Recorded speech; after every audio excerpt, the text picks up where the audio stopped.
Jonathan, thank you very much for coming on and chatting to us. There's only one place to start, and that's PSG. Loads of speculation linking them with Jadon Sancho. What are you hearing? Yeah, this is an interesting one. Obviously, PSG and Manchester United have been linked with doing a bit of business around Manuel Ugarte as well. My understanding is that while PSG are interested in Jadon Sancho and his profile, obviously they saw him up close in the Champions League semi-final over both legs when he was extremely good in the second half of the season with Borussia Dortmund. It is my understanding that PSG like him, like the profile and the potential fit. However, there's nothing advanced on that front at the moment, as much as they would like potentially to add somebody of his sort of star caliber to the squad this summer. They are instead moving on targets like João Neves for the moment and Desiree Doué, so that would be two additions to the midfield, sort of versatile attacking options as well when you're talking about Doué. So for the moment, it's not a priority with Sancho, but he's definitely a player of interest this summer for PSG. Jonathan, you've talked about potential incomings for PSG, but there's been a huge departure in Kylian Mbappe. Have PSG managed to find his replacement yet? No, not quite just yet. There have been a number of names linked, though. PSG have been linked with Osimhen. You've also got the likes of Julian Alvarez as well, who is the topic of much speculation at the moment, given some of his recent comments and his potential future at Manchester City beyond this summer. But PSG seem mainly to be focused at this moment in time on trying to rebuild in the midfield a little bit. So I think once you see PSG moving for the likes of Neves and potentially Doué, we'll then probably see a bit more clarity in terms of what PSG are going to do in other positions. But putting a player into the attack, a new face, is definitely something that they have been considering. Obviously, they've got Randall Moani, Gonzalo Ramos already in that central attacking position. Neither have worked out necessarily as expected, although I would say that Ramos has probably been a bit of a better fit than Moani so far. But there is certainly potentially scope for PSG now financially with Mbappe's departure to move and try and bring in somebody of that very high calibre, hence the links with the likes of Osimhen but also Alvarez. Jonathan, Xavi Simons is set to return on loan at RB Leipzig. Is that a good move for him?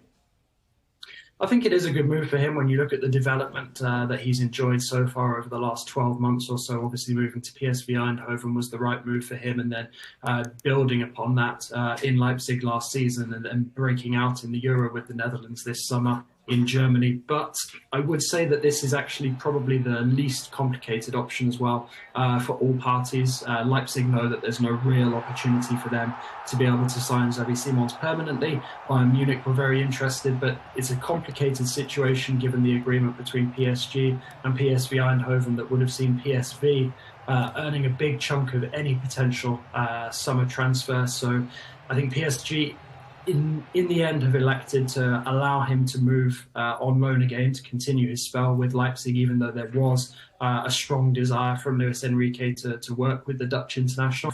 The idea is that the situation will be revisited next summer, so in the summer of 2025, when any potential deal would be a bit more clear-cut between PSG and any potential suitor. But obviously it gives PSG a bit of time as well to convince Xavi Simons that his footballing future should lie with PSG.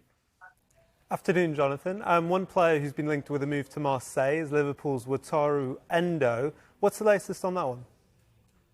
Yeah, this was an interesting one because obviously Marseille have now signed Højbjerg, Ismail Kone as well, and they're looking at young Carboni. So I think this is one that was of interest to Marseille earlier in the summer, and they probably won't be revisiting that now. But the way that they've been rebuilding the midfield so far this summer, under Roberto De Zerbi, of course, formerly of Brighton, has been extremely interesting. There's been a number of big-name players who have gone out so far, and a couple of significant transfers in as well. So I think the Marseille rebuild is definitely going to continue to draw on talent from the Premier League, but I'm not sure that they will be returning with a bid for Endo.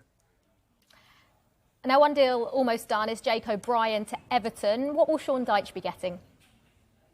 Yeah, O'Brien's rebirth with Lyon has been fascinating over this past year or so. Came in with no real expectations around him into a Lyon squad that was really low on confidence and really struggled over the first half of last season, but actually ended up emerging from the end of the campaign as one of the team's most consistent performers, chipped in with some really crucial goals as well. And I think reminded people of, the fact that he's a very talented and capable defender. very imposing and also a threat from set pieces as well. So I think this one for Everton, especially when you look at the reasonably, good value for money that the deal represents, despite the fact that it is a significant profit for Lyon as well, based on what they paid to bring him in initially. So I think this is one that makes sense for all parties and suits everyone. Thank you very much, Jonathan. Great to have you on. Right, to Manchester City now, and Pep Guardiola has given us an update on Kevin De Bruyne and Julian Alvarez's futures. Pep has said they haven't had an offer, but they want Kevin De Bruyne to stay. I mean, James, has anything really changed?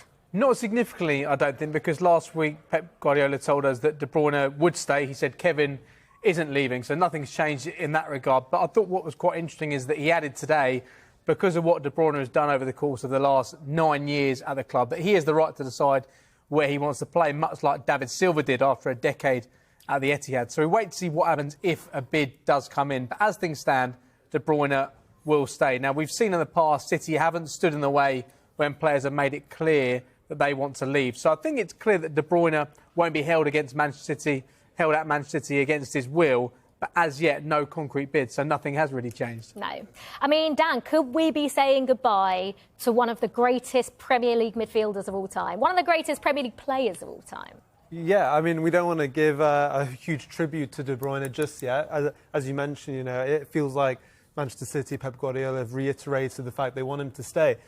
But if he is to leave, as you mentioned, I mean, I can't do any goat noises, but he absolutely is one of the greatest of all time. When he is there with Steven Gerrard, Frank Lampard, Paul Scholes, Patrick Vieira, Roy Keane, you look at, I'm not one for just mentioning stats, but 6 Premier League trophies, 2 FA Cup titles. I lost the number of Carabao Cup trophies he's won as well. I mean, what he has done in the Premier League is incredible. I don't think we've ever seen a midfielder with the delivery he has, and if he is to leave this summer, he'll be absolutely missed. I mean, the fact Pep Guardiola still wants him to stay at the age of 33, where we've seen in previous years, as you mentioned, David Silva and others, I think says a lot about how much Guardiola still values him. 100%. And you look at this, we can talk about all-time Premier League great midfielders, but he's probably Man City's greatest player of all time. So this is why this situation has to be handled with care and delicacy, because he is a player that has been very important to Man City. He predates Pep Guardiola, and he is Man City, and we know how often they dish out statues. He will have one of those outside the Etihad because he deserves it. In my opinion, he's the greatest Premier League centre midfielder of all time. I think for him, though, the only thing missing for him is in the Champions League of City. He went off in both of the finals injured, and I feel like to put him in the pantheon of maybe the Modric's or the players in world football, he has to have that definitive moment in the Champions League, which I think he can have with City in this upcoming season. But we see the pictures there of him carrying the Premier League trophy. He's won it all with City, he's seen it all. You can't begrudge him for wanting to try something new if he does want to leave, but I can understand why Pep Guardiola wants to keep one of his most important players. I mean, will I say other Premier League clubs, but specifically Arsenal, Kwaku, will they be licking their lips at this situation, thinking hopefully he does go? They'll have to, because right now they're City's closest competitors, and last season they pushed them closer than they did the season before. And Kevin De Bruyne was the huge reason why City won the league last season. When he came into the side, or back into the side after injury, remember the Newcastle game where he changed the face of that game and changed the face of the title race, and City won an incredible run back end of the season and won the title. Arsenal will be looking at this situation with not only De Bruyne but other key players for Man City who could potentially leave this summer as an opportunity to really go again. We know how aggressive Arsenal have been in this transfer window, and we expect that if Kevin De Bruyne was to leave Man City and weaken them, Arsenal are going to be the closest challengers, and they would be licking their lips at the prospect of him possibly leaving this summer. James, obviously Julian Alvarez's future is uncertain as well at Manchester City. Why would he want to leave the club? One thing that Pep Guardiola has pointed out is that Alvarez wants to be involved in the biggest games. He wants to be playing in the biggest games. And I think when you look at what happened last season, he started every Premier League game up until February. But in the back end of the season, when City were chasing titles and trophies, he wasn't involved in the crucial matches. An unused substitute against Arsenal in that league match that finished 0-0. He didn't start in the FA Cup final against Manchester United. And he didn't start against Real Madrid in the Champions League knockout matches. And Guardiola said it's effectively up to Alvarez if he wants to stay or not. And he'll wait to see what Alvarez has to say. The complication is that Alvarez has had such a long season, which is almost extending into a second season now, because he's at the Olympics with Argentina. The final of that, if Argentina reach the final, is next Friday, and the Premier League season gets underway the following Friday. So there is uncertainty around somebody who I think, despite missing out on those big games, is still a key player for Manchester City.